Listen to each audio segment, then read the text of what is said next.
Kita balik lagi ya. Sekarang kita langsung buka softwarenya yaitu Micromind versi 2020.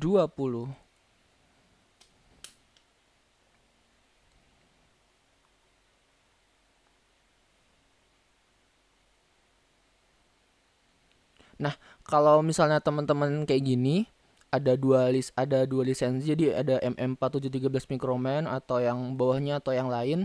Nah, ini milih salah satu. Tapi bisa juga kalau selanjutnya emang cuman pakai satu lisensi aja, ntar lisensi yang lain bisa dihapus. Ini berhubung saya pakai yang ini karena saya menggunakan lisensi yang diberikan oleh Micromind pusat selama 1 bulan. Jadi ini free bundling di bulan April untuk menunjang work from home. Ini di continue aja karena sama saat ini komputernya memang di bawah spek yang disarankan.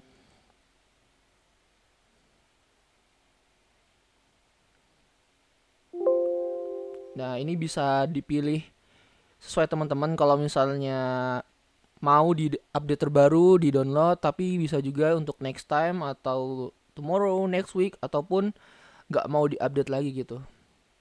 Kalau saya milihnya remind me next time.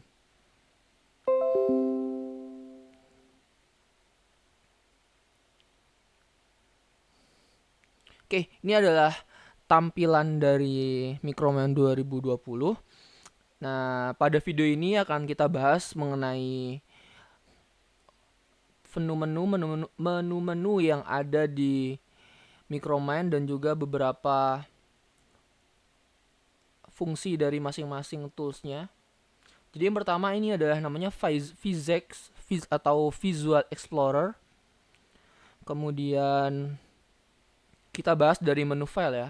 Jadi ini menu file, kemudian ada open project. Jadi kalau open project itu adalah kita membuka project yang sudah ada. Kayak contohnya ini. Nah, ini beberapa contohnya project yang sudah ada. Jadi yang sudah pernah dibuka di komputer ini. Jadi kalau open project tinggal buka project. Terus kemudian new project yaitu untuk memulai project yang baru. Selanjutnya ada attach project. Jadi kalau attach project ini adalah kita membuka dokumen atau project yang bukan dari komputer kita gitu, yang sebelumnya juga belum pernah kita buka. Misalnya yang dibuat dari komputer yang lain terus kita buka di komputer kita. Nah, itu baru kita namanya attach project. Terus kemudian ini new untuk membuat file jadi berformat .dat. Kemudian open ini buat open data file, open dat, str, svy, makro.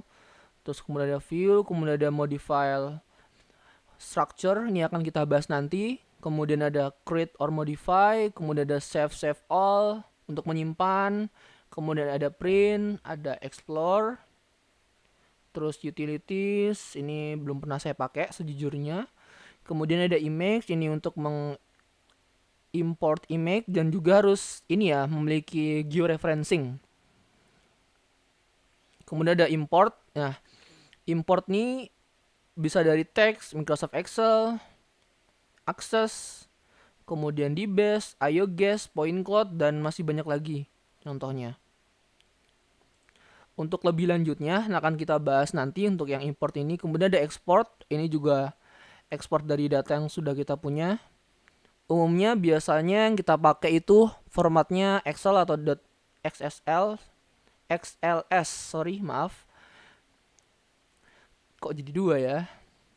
Maaf ya. Terus ada mirrors untuk menggabungkan data, kemudian ada file transformer, report generator, fill, terus filter, dan yang lainnya sampai exit. Kemudian masuk ke menu edit. Menu editnya ada undo, redo, cut, copy, paste, remove, find, next, replace. Kemudian ada tools untuk merge juga. Dan ini kenapa masih abu-abu karena kita belum membuka data dan belum melakukan sesuatu apapun sehingga semuanya masih berwarna abu-abu atau tidak bisa digunakan. Kemudian masuk ke menu view. Menu view sendiri ada display limit, perspective mode, terus kemudian ada viewpoint. Viewpoint ini bisa ngelihat view all, kemudian ada kita bisa ngelihat dari atas secara plan view, kemudian ada looking up, kemudian ada looking east, west, dan selanjutnya. Dan di sini bisa teman-teman bisa lihat di keterangannya. Kemudian ada zoom tool untuk memperbesar dan memperkecil, kemudian ada pen tool, kemudian ada rotate tool, dan kemudian ada seek tool. Kemudian ada section. Section ini akan kita gunakan ketika nanti kita sudah melakukan pemodelan. Jadi saya tidak akan membahas banyak di sini. Kemudian ada object visibility. Ini belum saya pernah pakai. Kemudian ada working plan. Ada coordinate grid. Nanti kita coba di sini. Kemudian ada geolink windows, unlink. Kemudian ada physics lighting, physics background, kemudian ada physics stereo view, kemudian ada change physics time, misalnya kita coba. Nah ini. Dan kalau kita lihat teman-teman, ini warnanya tuh mirip dengan Microsoft Office. Nah ini. Nanti bisa ada lagi yang bisa kita temanya bisa diganti.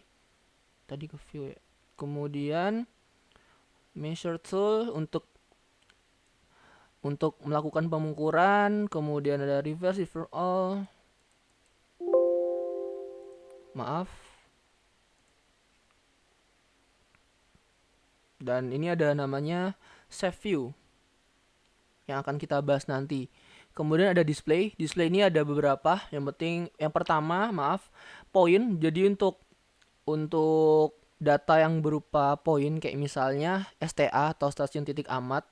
Kemudian ada string untuk membuat model 3D-nya, kemudian ada kontur, kemudian ada profile, ini saya belum pernah nyoba, kemudian ada drill hole. Drill hole nanti akan dibahas lebih lanjut.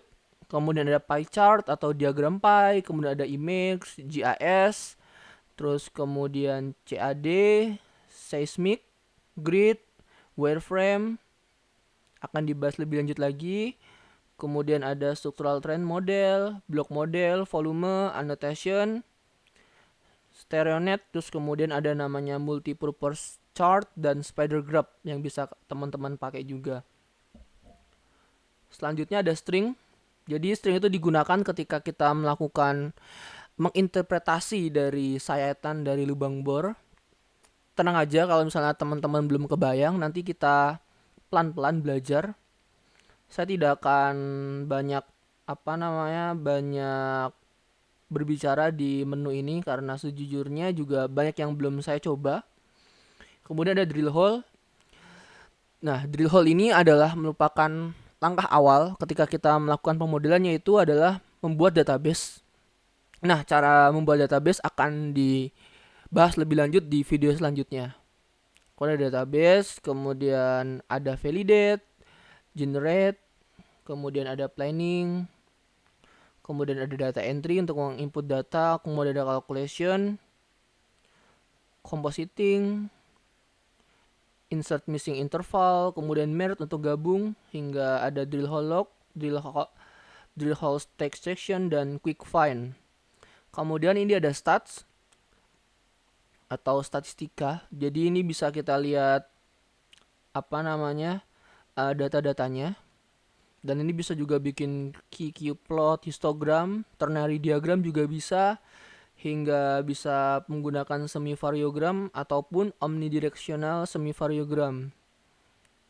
Lanjut ke grid.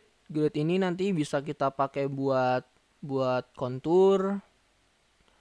Dan kemudian DTM atau digital terrain model. Jadi kok ada DTM sih, terus bedanya sama DEM apa? Nah, kalau DEM itu digital elevation model.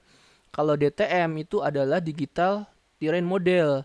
Sebenarnya masih sama.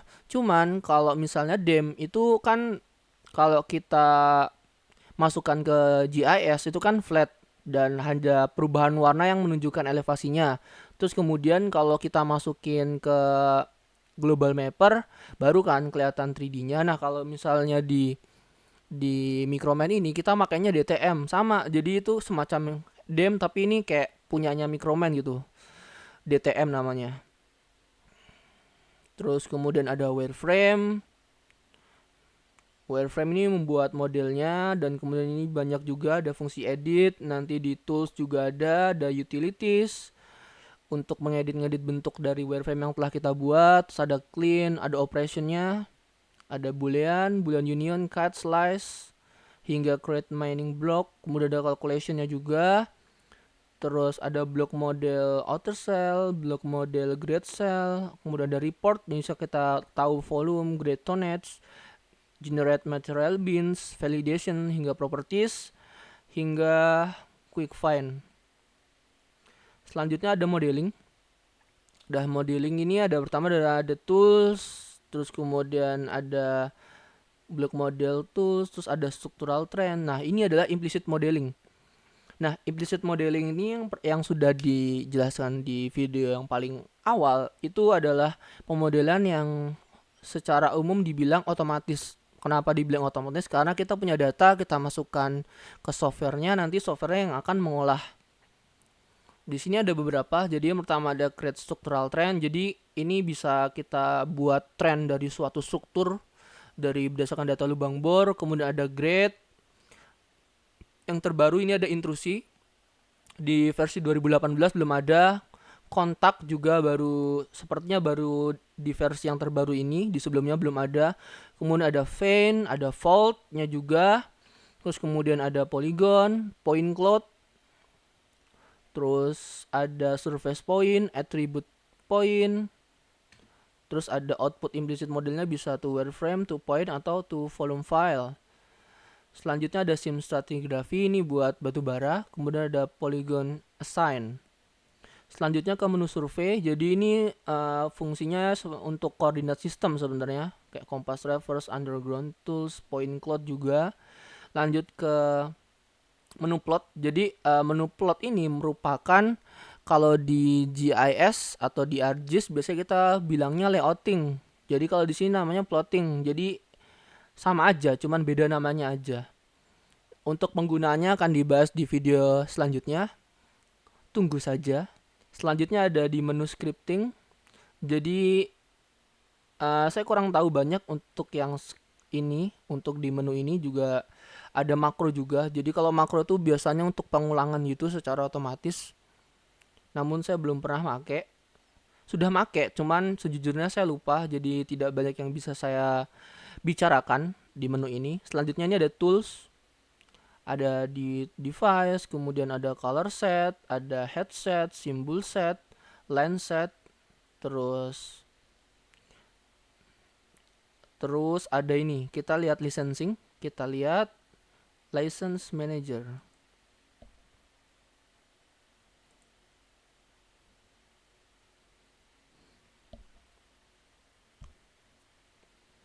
Sebentar, biasanya memang agak ini. Nah, kalau misalnya teman-teman lihat di sini kan ada dua ya. Ada dua lisensi yang saya pakai, yang satu MM4713, yang satu dari yang minjem bundling tadi. Seperti itu.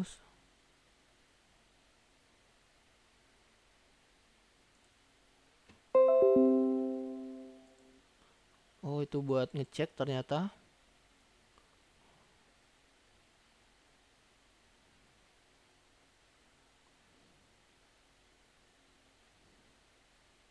Kemudian ada Windows layout, keyboard shortcut, dan kemudian ada option. Nah, ini option ini kita bisa untuk switch theme. Nah, ini bisa kita pilih. Ada Office 2007, 10, 13, 2016, Visual Studio 2010, 2015, dan kita bisa sana ini. Nah, kita gantikan jadi colorful. Kemudian ada white, ada black. Nah, saya pakai yang gray yang biar ini. Kemudian accent contournya misal kita ganti Excel. Sepertinya nggak berubah banyak untuk yang ini. Nah, itu bisa kita ganti. Kemudian ada Windows, ada display biasa untuk ininya apa namanya, untuk memunculkan icon-icon dan fungsi-fungsi yang lain. Kode ada help. Nah, oke. Selanjutnya kita bahas lagi di physics form. Di sini ada pengulangan sebenarnya dari icon atau tools yang ada di menu. Ini ada open, ada new file, open file, save, save as, undo redo, new physics instance, new overview window. Terus kemudian yang sering digunakan tuh quick find drill hole, kemudian select tool, zoom tool, terus kemudian ada pen tool, rotate tool, measure tool. Nah, kemudian ini ada looking view-nya, ada up plan view, kemudian ini ada west east, kemudian ada north south dan sebagainya. Dan kenapa ketika saya klik gak muncul, karena belum ada datanya tuh. Nah, ini adalah auto grid-nya. Misalnya kita buka, nah, kita klik, nah ini jadinya seperti ini. Dan kita juga bisa milih yang lain, kayak misalnya ini kita tambahkan, terus kemudian ada XY, jadi tambah banyak. Dan kalau misalnya pusing ya tinggal dimatiin aja. Biasanya saya nggak pernah pakai karena pusing lihat koordinat. Terus kemudian ini nanti bikin section tool menggunakan ini define section. Terus ini untuk mengatur lebarnya. Kemudian ada snap to object, nanti digunakan pas ini juga bikin section. Terus ini bikin string file, new string, new point. Terus ini untuk build wireframe, untuk membangun wireframe. Terus ini digunakan close hole, dan apalagi ini clean wireframe yang bisa ditemukan di menu wireframe juga. Nah, selanjutnya di bagian sini ini ada beberapa, ada physics form, kemudian ada project explorer, properties, sama section. Section itu menunjukkan section mana aja atau sayatan mana, seperti itu. Kemudian ada properties, ini biasanya nanti bisa untuk mengetahui properties dari suatu drill hole, suatu wireframe, informasi apa aja yang ada di sana, seperti itu. Kemudian ada project ini isinya itu bukan menu, jadi semua file yang ada di project kita. Kemudian ada physics form ini ada beberapa, ada save view itu adalah view itu kan tampilan yang disimpan, seperti itu. Nanti kita akan praktikkan. Kemudian ada point untuk memunculkan data-data dalam bentuk point. Kemudian ada string untuk membangun model 3D, kontur untuk membuat kontur. Kemudian ada drill hole ini ada banyak. Ada trace, jadi trace itu untuk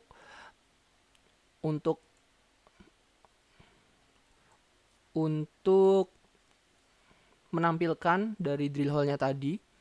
Terus kemudian ada solid trace, interval heads, event, grab, dan yang lainnya itu kita bahas nanti di video yang terpisah. Kemudian ada pie chart, terus kemudian ada image, ada GIS, kemudian ada CAD, terus ada seismic, grid surface, wireframe, struktur ellipsoid, structural trend, block model, annotation, dan volume. Dan selanjutnya ini display. Nanti kalau misalnya sudah ada projectnya, itu akan nanti ada isinya kayak seperti itu. Oke, sekian dulu yang bisa kita share kali ini. Kalau ada pertanyaan silahkan komen di bawah ya. Terima kasih, sampai jumpa.